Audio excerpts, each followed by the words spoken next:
Have you ever felt like you're standing at the edge of something big, Jackson? Like your heart's racing and you want to jump in, but you're scared you'll fall? Absolutely, Samantha. That feeling, it's like standing at the edge of a pool, knowing the water's cold, but you have to dive in. Today, we're talking about that kind of moment. Starting something new, like learning English from zero. Exactly. Welcome to Speak Easy English, everyone.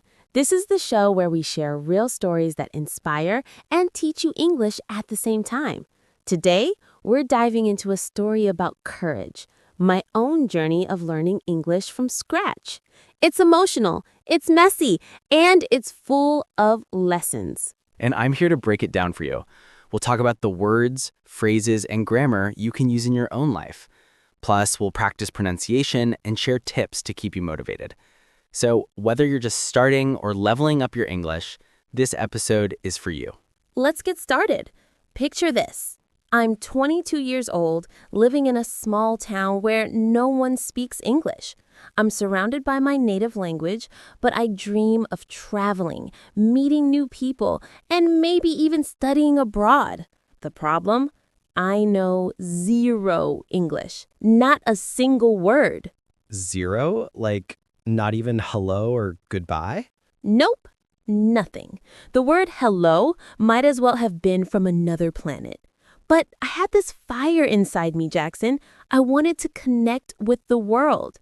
So I decided to teach myself English. And let me tell you, it was not easy. I bet. Starting from zero is tough. Let's pause for a second for our listeners. Samantha just used a great phrase, a fire inside me.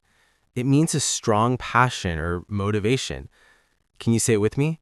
A fire inside me. Go ahead, try it. A fire inside me. Nice. That phrase is perfect when you want to talk about something that drives you. Samantha, what was the first step you took to learn English? The first step was music. I loved pop songs, and I found English songs online. I'd listen to them over and over. At first, I didn't understand anything, but I'd sing along anyway. I'd write down words I heard like love or dream and look them up in a dictionary. That's such a smart move. Music is a great way to learn because it's fun and repetitive. Let's teach our listeners a word you mentioned. Dictionary. It's a book or app where you find the meaning of words. Let's practice the pronunciation. Dic-shun-ary. Say it with me. Dictionary. Dictionary. Great job, everyone. I used a small pocket dictionary at first. I'd write new words in a notebook, simple ones like sun, heart, smile. I'd repeat them out loud every day. That's a great tip for beginners. Start with simple words and repeat them. Samantha, did you learn any grammar at this point, or was it all about vocabulary? Oh, grammar was way too scary at first. I focused on words and phrases I could use right away, like I want or I like. For example, I'd sing along to a song and say, I like to dance. No grammar rules, just copying what I heard. That's called learning by imitation, and it's super effective. Let's try a quick phrase for our listeners. Repeat after me. I like to dance. Ready? I like to dance. I like to dance. Perfect. That's exactly how I started, mimicking songs and building confidence. But Jackson, it was not all smooth sailing. There were some big challenges. Oh, I can imagine. Let's move to the next part of your story. What were the toughest moments? The toughest moments came when I tried to speak. I'd learned some words, maybe a few phrases, but actually talking to someone, that was terrifying. I remember the first time I tried to order food in English at a cafe. I wanted to say, "Can I have a coffee, please?" But I froze. All I could say was, "Coffee, please?" And I felt so embarrassed. Ugh, I feel that. That fear of making mistakes is so real. Let's break down that phrase for our listeners. Can I have a coffee, please? It's a polite way to order something. Let's practice. Repeat after me. Can I have a coffee, please? Can I have a coffee, please? Great job, everyone. That phrase is so useful at a cafe, a restaurant, anywhere.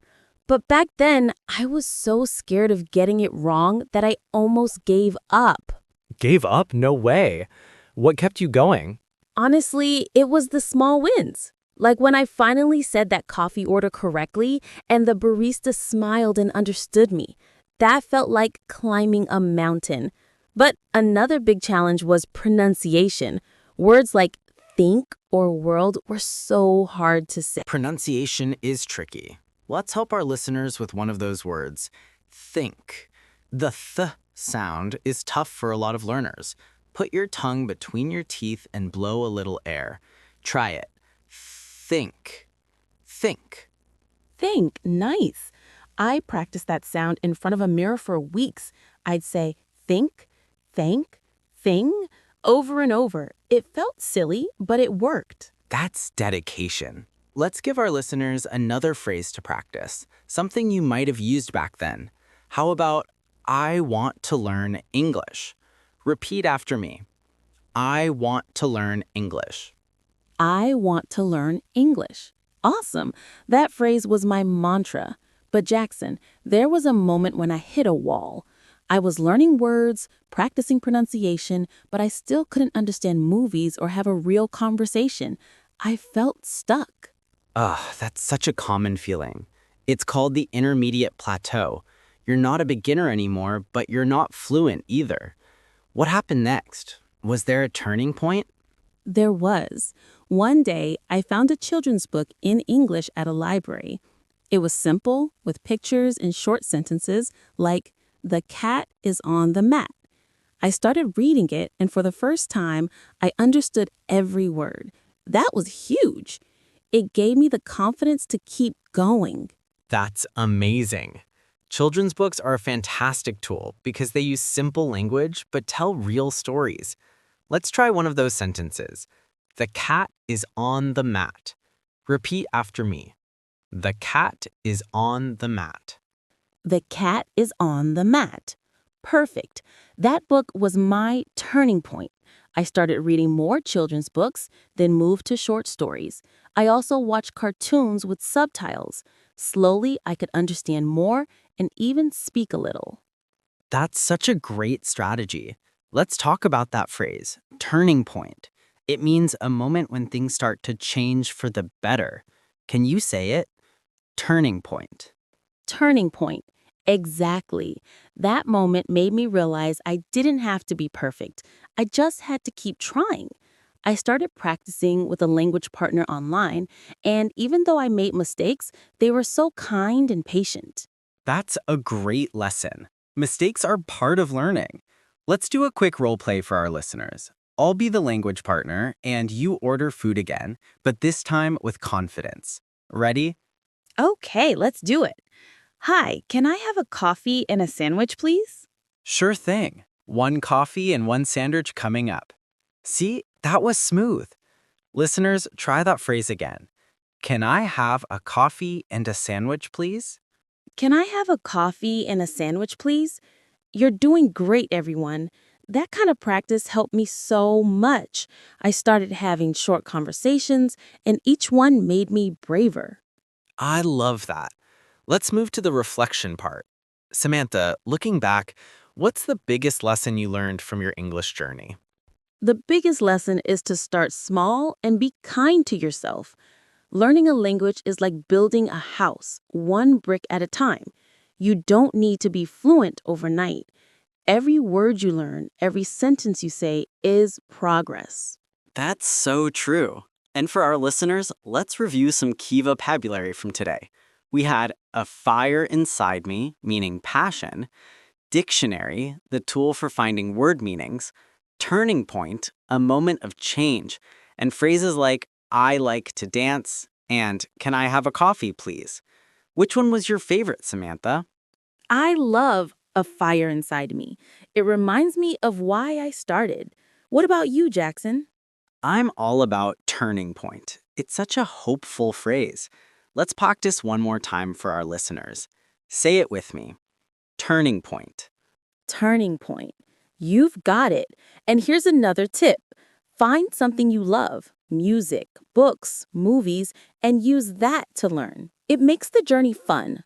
Absolutely. And don't be afraid to make mistakes. They're proof you're trying.